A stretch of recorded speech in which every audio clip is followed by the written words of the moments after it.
அமெரிக்காவை காட்டிலும் பல மடங்கு சிறியதாக இருக்கும் வடகொரியா அமெரிக்காவை அச்சுறுத்தி கொண்டிருக்கும் நிலையில் உலகின் மிகப்பெரிய இராணுவ பலம் கொண்ட அமெரிக்கா வடகொரியாவை ஏன் இன்னும் தாக்கவில்லை?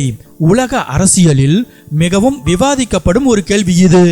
இதற்கு பின்னால் இராணுவ ரீதியான, அரசியல் ரீதியான மற்றும் பொருளாதார ரீதியான பல சிக்கல்கள் உள்ளன.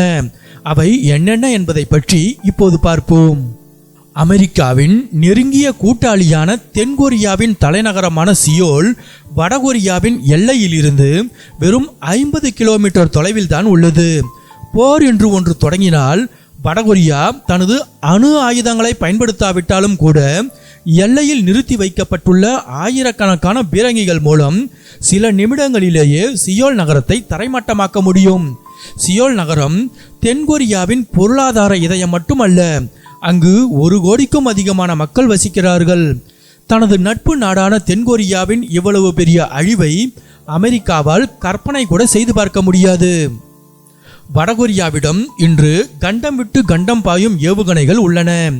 இவை அமெரிக்காவின் முக்கிய நகரங்களான லாஸ் ஏஞ்சல்ஸ் அல்லது சான் பிரான்சிஸ்கோ வரை சென்று தாக்கும் வல்லமை கொண்டவை என்று நம்பப்படுகிறது.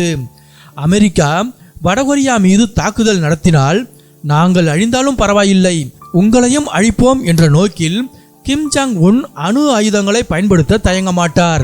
இந்த பரஸ்பர அழிவு என்ற பயமே அமெரிக்காவை தடுத்து நிறுத்துகிறது. சீனாவை பொறுத்தவரை வடகொரியா என்பது ஒரு முக்கியமான பஃபர் ஸ்டேட், அதாவது தடுப்பு மண்டலம். ஒருவேளை அமெரிக்கா வடகொரியாவை தோற்கடித்து அங்கு ஒரு ஜனநாயக ஆட்சியை ஏற்படுத்தினால் அமெரிக்க இராணுவம் சீனாவின் எல்லைக்கே வந்துவிடும். இதை சீனா ஒருபோதும் விரும்புவதில்லை.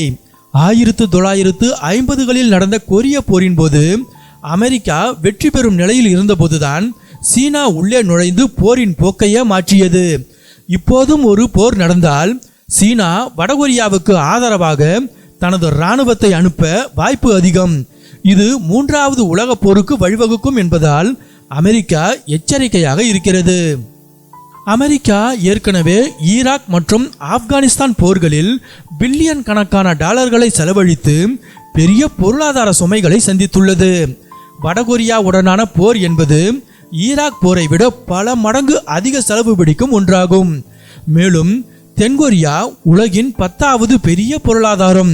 சாம்சங், ஹுண்டை போன்ற மிகப்பெரிய நிறுவனங்கள் அங்குள்ளன.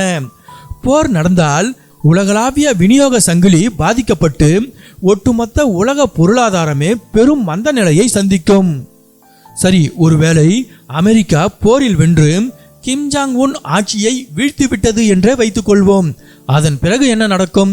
பல கோடி வடகொரிய மக்கள் பட்டினியாலும் போரினாலும் பாதிக்கப்பட்டு அண்டை நாடுகளுக்கு தப்பி ஓடுவார்கள். இது மிகப்பெரிய மனிதநேய நெருக்கடியை உருவாக்கும். வடகொரியா முழுவதும் ரகசியமாக மறைத்து வைக்கப்பட்டுள்ள அணு ஆயுதங்கள் மற்றும் ரசாயன ஆயுதங்கள் தவறான நபர்களின் கைகளுக்கு செல்ல வாய்ப்புள்ளது. சிதைந்து போன வடகொரியாவை மீண்டும் கட்டி எழுப்புவதற்கு பல தசாப்தங்களும் பல டிரில்லியன் டாலர்களும் தேவைப்படும். அந்த சுமையை சுமக்க இன்று எந்த நாடும் தயாராக இல்லை. ஆக அமெரிக்கா வடகொரியாவை தாக்காமல் இருப்பதற்கு பயம் காரணமல்ல, மாறாக விளைவுகள் பற்றிய அக்கறைதான் காரணம். ஒரு போரை தொடங்குவது எளிது, ஆனால் அதன் அழிவுகளை கட்டுப்படுத்துவது இயலாத காரியம். எனவேதான் தற்போதைக்கு தடைகள் மற்றும் தூதரக பேச்சுவார்த்தைகள் மூலமாகவே வடகொரியாவை கையாள அமெரிக்கா முயன்று வருகிறது.